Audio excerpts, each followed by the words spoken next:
Welcome to a new episode of UVCE Chronicles, an initiative by UVCE. I am Bhavid and I'll be the host for this episode. Our guest for today is a leader in tech industry and a vocal advocate for women empowerment.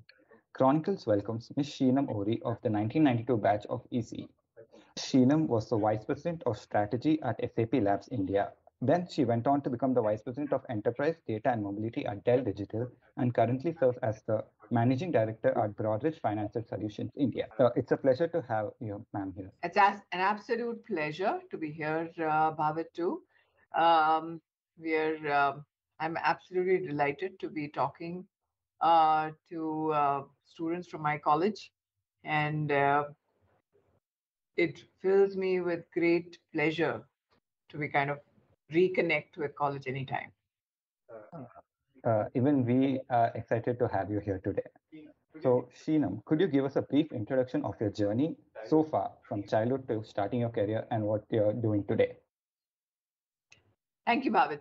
So I started my career, or you wanted actually from childhood. So I was born in Pune, but 2 months into my life, my parents shifted from Pune to a small city in the state of Maharashtra, in the district of Thane called Ambernath. Ambernath was characterized by the fact that we had 2 auto rickshaws, 1 hotel, 2 schools, 1 theater. So a really nice small community to be, starting life in. In a simple, very, very simple middle class family, high aspirations. That's how I started life, right? I'm a product of 2 Virgo parents who are absolutely perfectionists at life. So you can imagine how the entire thing kind of began. I'm also somebody who was very, very interested in maths and physics, more maths than physics, and used to take, still do actually, a lot of pleasure in solving life's problems and solving puzzles and solving, Sodexos and, crosswords and stuff like that. So give me a problem, I'm there to solve it, right? So problem solving is something that I absolutely enjoy doing. We moved from Thane into Bangalore in just after I finished my 10th, and I then joined Mount Carmel in Bangalore to do my PUC. And post that, I got selected to do my electronics engineering in UVCE, which is the Government College of Engineering in Karnataka. 88 to 92, a very beautiful part of my life, made some friends for life, did a lot of extracurricular activities at college, but finally when we passed out, we were not as blessed as, the students of today. Not a lot of companies used to come to college. So luckily for me, there was a walk-in that a new company was doing in Bangalore, and the company was called, at that point of time, CITL, Citicorp Information Technology Industries Limited, Bhavid. And that company was an offshoot of COSL, which was a captive of Citibank. So joined this fintech startup that wanted to build banking product for non-Citi customers. CITL became iFlex, became Oracle.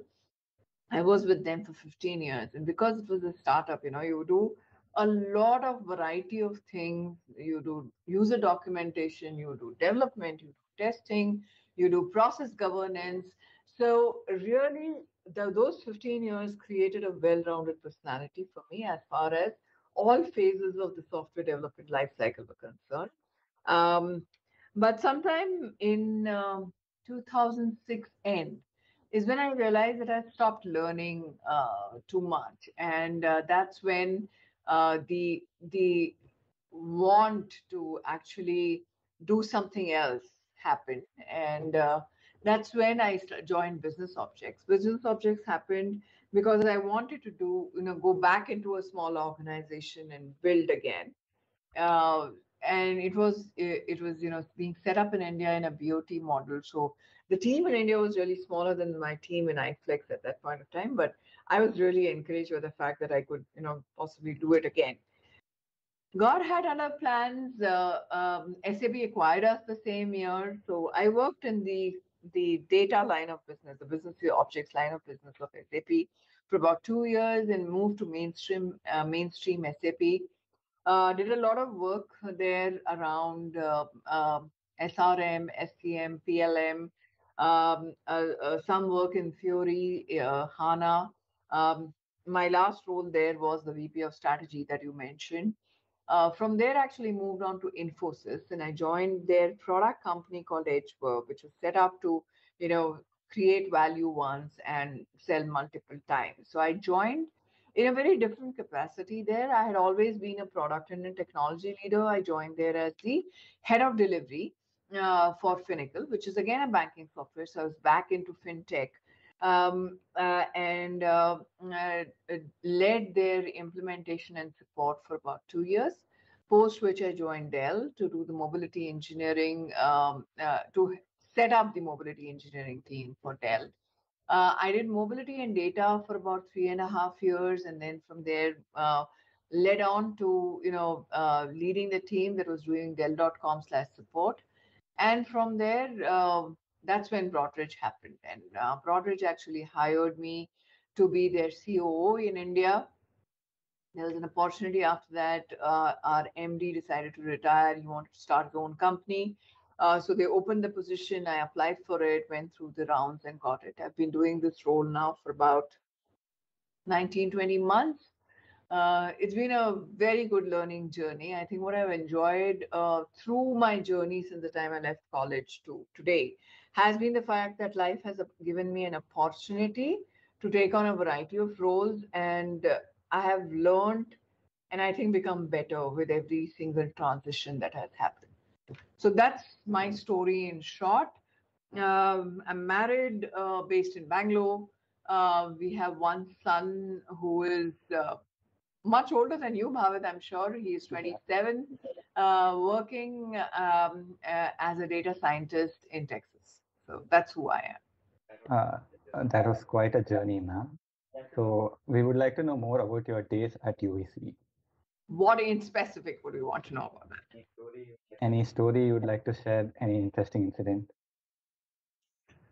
Um, so let me talk about a couple, right? My father actually decided that, mechanical engineering is where everybody should be, right? And that's a stream of engineering that will never die. And he actually uh, kind of said, no, we should do mechanical engineering. And I said, no, I'm not going to do mechanical engineering. Finally, I got admission into architecture, and I said I don't want to do architecture also. So that came to a point where I said, if I'm not doing electronics engineering, I'm dropping a year. So I used to actually go out and stand outside the principal's office for like 2 hours every day. And find the watchman that sits outside the principal's office. He took pity on me and said, okay, I'll send you inside. So I went in and I talked to him and I said, sir, I don't want to do architecture. You give me anything else, I'll do it. So he said, can I give you civil? I said, no. No civil, no architecture, no mechanical. I'm willing to try electrical, but I really want to do electronics. So I moved from architecture to electrical. Then I kept standing on his gate still. And then a month later, he gave me electronics. So it was really a journey of about 3 months to move. I did 1 month of architecture, then moved into the electrical class, and then moved into the electronics class. Having said that, we were about 25 girls and in a class of about 75. Um, um, I think it was a class of really vibrant young people. Sorry about this. Vibrant young people, and we thoroughly enjoyed ourselves. We've just completed 30 years of our pass out from college.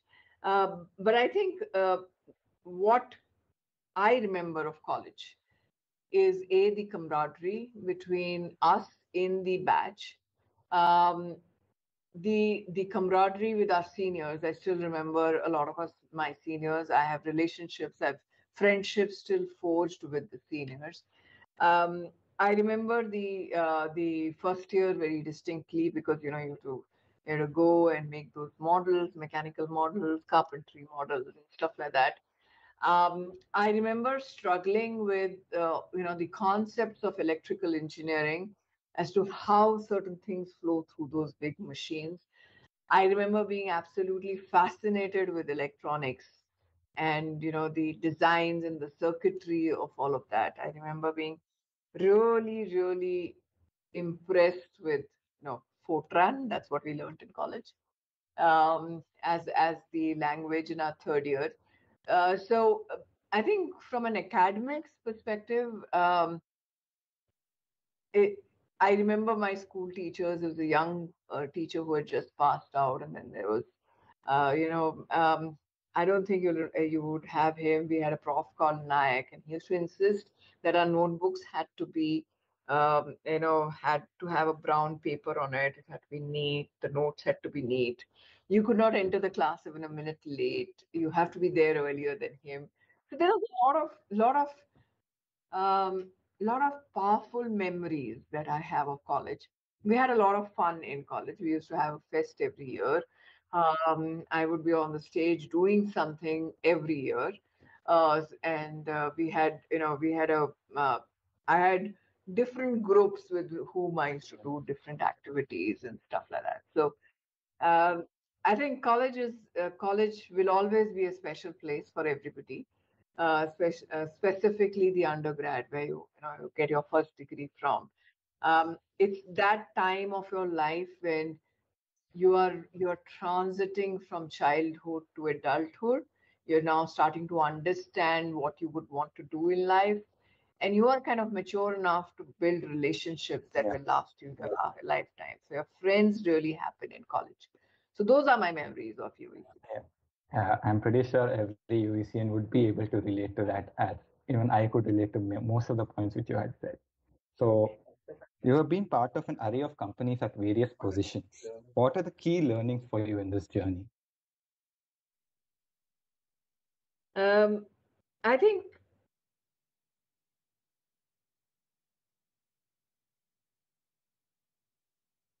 let me think about three, four things, right? Um, as a principal, Bhavid, I have never said no to an assignment. I have never said I won't do this, right? So if an assignment has come to my table and said, Sheenam, this is what we need right now, and this is something that is important, I've always said I'll figure out how to do it. And I think what that has done to me is that it has helped me become wholesome, right? So there was a time in life when we had just come up with the first version of FlexCube. And FlexCube is the number two core banking product in the world even today, right? And I was a part of the team that created FlexCube. I was a young mother. I had a 3-month-old at home. I couldn't travel. Most of my peers were traveling. So, we needed to create the next version of FlexCube. So the next release had to come out. We also needed to institutionalize a process for support. We needed to have a proper regression test facility. And over the course of those 18 months that I didn't travel and most of my peers were out, um, I actually was doing all of these things in parallel. And it was a lot of work, but the primary criteria for me was that I should be in Bangalore with my son, and that was being fulfilled. But I enjoyed, I learned a lot, and I think I got far richer experiences than my peers who were doing work with the customers at that point of time. So my advice to any student that is passing out now or anybody who's just started their professional life is that life will throw you spins, okay, and convert challenges into opportunities. When you do that, you will learn. So that would be my lesson number one. My lesson number two would be a continuous learner, right? Nobody is responsible for you. The only person who is responsible for you is really you. So you control your destiny. You cannot say, my manager did not allocate that training to me, or nobody told me that this needed to be done. You have to figure out. So how are you continuously upgrading, upskilling, and and becoming a better version of yourself is really your responsibility and nobody else's responsibility. So just that function of being a continuous learner, of being a continuous explorer, of getting skills that you think you will need tomorrow is important. um, I'm a design thinking coach, a design thinking facilitator. I'm a lean coach. I've done agile scrum training programs. I'm a certified ACC and PCC executive coach, an ICF coach. um, I'm a safe agilist. So over time, I've kind of added things into my bucket that some things I didn't need to do. I would have just acquired because of work. But just getting that and being able to fit pieces together helps you become a better person and definitely a better leader. So if you want to lead teams and you want to provide directions, I think it's very important to learn continuously. That would be my advice number two. My advice number three from the various journeys that I have been is is challenge yourself, right? Challenge your own capabilities and step out of the box regularly. And I'll give you an example. In 2004, okay, I had already spent about 7, 8 years in Bangalore while my peers were outside. So I'd never really seen a customer site. And my manager at that point of time, he came to me and he said, Sheenam, there is this red customer in Canada. I want you to convert that into green and lead this implementation. And I thought to myself, can I or can I not do it? Right. And I was pretty sure that I will not be able to do it. But this manager of mine really knew that I could. Right. And he had possibly more confidence in me than I had. Right. But that one assignment, because I was able to do successfully, changed my own awareness of myself. So I now challenge. Sometimes when I get into this syndrome of, oh shit, maybe I'm not good enough, maybe I can't do it, I go back to that time and tell myself, no, I can do it, and this is possible. So that art of possible has happened for me. So I would request everybody to continuously keep challenging themselves on that. And the last one that I would leave for you is that there are a certain core values to you yourself, right? However you define it, you will need to behave differently in different scenarios, but never let go of what is important, but really integral to your persona, your character. So, your integrity, your humbleness, whatever are those things that are true to you, don't let go of that. So, those would be four things that I would possibly leave you with. Those are really valuable points suggested by Sheena. So, uh, how would you describe your current role as the managing director of Broadridge? Very different from something that I've done earlier. I've traditionally really been in the space of um, technology, right? Whether it was product development, product engineering, product design, product management, or delivery, right? So it has always something which has been linked to technology. This role is much bigger than that, right? You have to understand how the company runs. How do you liaison with the government? How do you liaison with the ecosystem?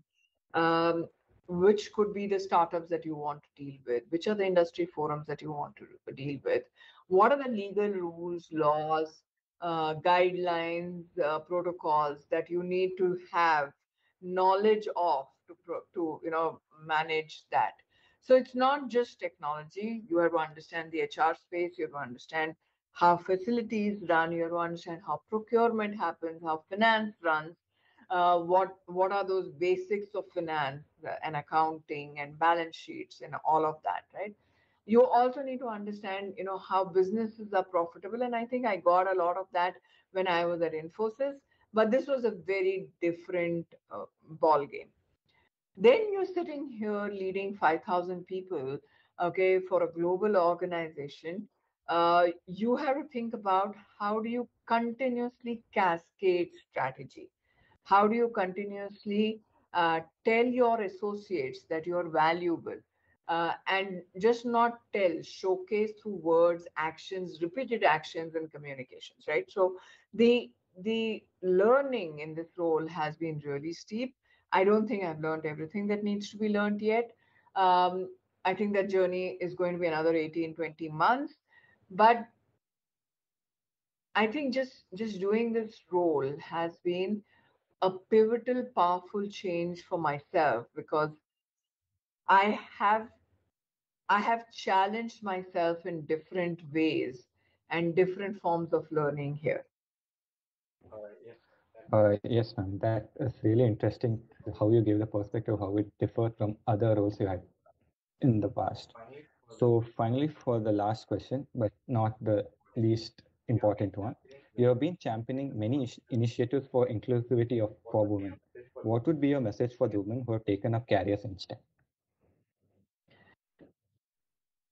So I firmly believe that women should stop thinking of themselves as different. We need help, right?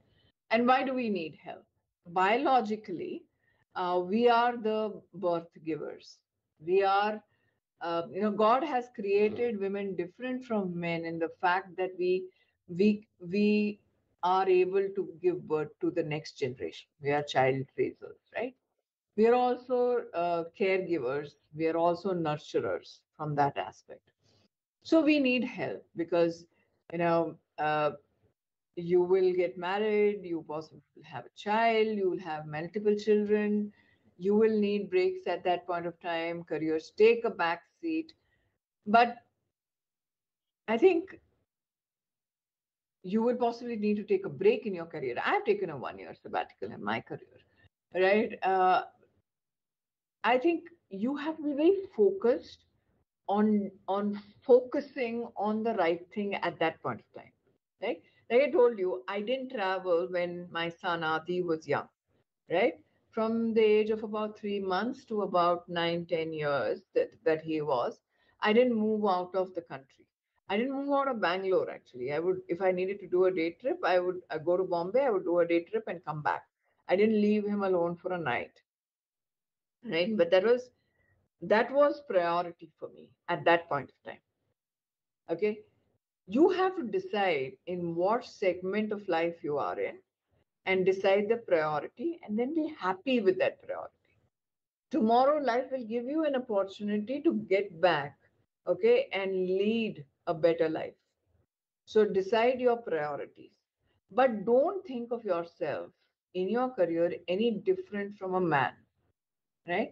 Ask yourself whether you can do something and continuously keep challenging ourselves. Now, the difference between a man and a woman, again in a professional world, is that the woman will not take too much risk, but the man is able to take some risk, right? And therefore, my suggestion to all women would be that if there is an internal job that has been posted, okay, go out and check whether you can do it, right? And if you can do 60% of that job description, go and apply for that role because role rotations are also important. We often see men applying to internal job postings and the women not applying because they'll start to think, what would it do? How much time do I need to spend? And stuff like that, right? The third thing that has been proven very wrong that I grew up with, for example, right? Women don't have time to network. They don't drink. They don't go to the smoking lobbies. So how do they get information? COVID happened. 2 years we were at home. There was no networking. There was no going out for a smoke. There was no going out in the evening for a drink, right? Yet men did networking and women didn't, which means that intrinsically there's something in our character that that prevents us from breaking those shackles. And I would request all of you, all the women who are listening to this, that go out and break those shackles, right? If you can't go for an evening drink or an evening dinner, There's always a lunch in office that you can do together with somebody, right? My advice to anybody who's listening to this, boys and girls together, is that don't just concentrate on your manager, build relationships with peers of your managers. We'll figure out who are the important stakeholders and go out and network with them. So that would be my third thing to women. And my last thing would be that glass ceilings exist to be broken. Go out there and break them and enjoy that breaking.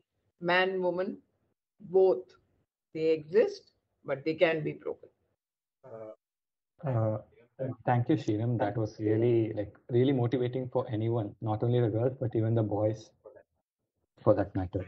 So thanks a lot, Sheenam, for taking time out of your busy schedule. We understand how busy a managing director job could get. So we would really appreciate your presence here. I'm pretty sure the viewers also will enjoy this episode. Thank you to all the listeners for tuning into this episode. Listeners can reach out to us either by Instagram by the handle @visionuece or mail us at uvcga.chronicles@campusuec.in. Thank you. We shall meet at the next episode. Thank you, Bhavid, for having me, and always a pleasure to interact with anybody from UVC. So, to all my fellow UVCians, all the best. Thank you.